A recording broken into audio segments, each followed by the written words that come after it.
अस्सलामु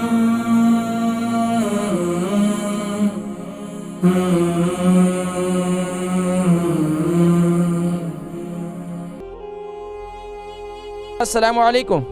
वालेकुम सलाम जी। हाँ जी डॉक्टर साहब कैसे हैं? ठीक है अल्हम्दुलिल्लाह जी। फरमाइए कौन और कहाँ से? मैं सज्जाद बात कर रहा हूँ मैनचेस्टर से। जी सज्जाद भाई फरमाइए। मैंने वेट किया कि मुझे याद ही नहीं रहा कि मैंने आपसे पूछना क्या।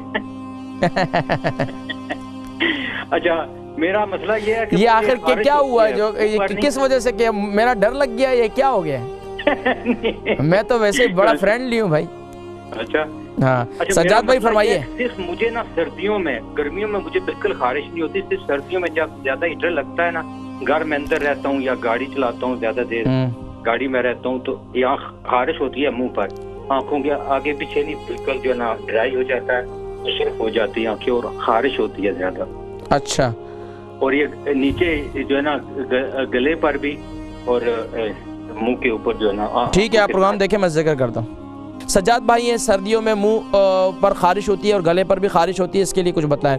देखिए जी सुभान अल्लाह, ये जैतून का तेल जो है ना, इससे आप इस्तेमाल करें। जैतून के तेल को जो है आप रात को सोते वक्त और ख़ास तौर पर सुबह जब आप उठते हैं, एक तो आपके चेहरे भी इंशाल्लाह रौनक हो जाएगा, और एक दूसरा काम यह करें कि अल्लाहु नूरुस समावाति वल अर्द, सूरह नूर की आयत नंबर 36 है, गालिबन 36 है। अल्लाहु नूरुस समावाति वल अर्द मथलु नूरिही कमिश्कातिन फ़ीहा मिस्बाह अल मिस्बाहु फ़ी ज़ुजाजा, आयत नंबर 36 जो है अव्वल आखिर दुरूद शरीफ के साथ 3 मरतबा पढ़कर अपने चेहरे पर फूकें, और इसके साथ साथ फजर की नमाज की पाबंदी करें। और तीसरा अमल यह है कि वुदू बार बार करें, यानी कि वुदू के ऊपर वुदू भी करें या इस चेहरे को बार बार पानी मारा करें।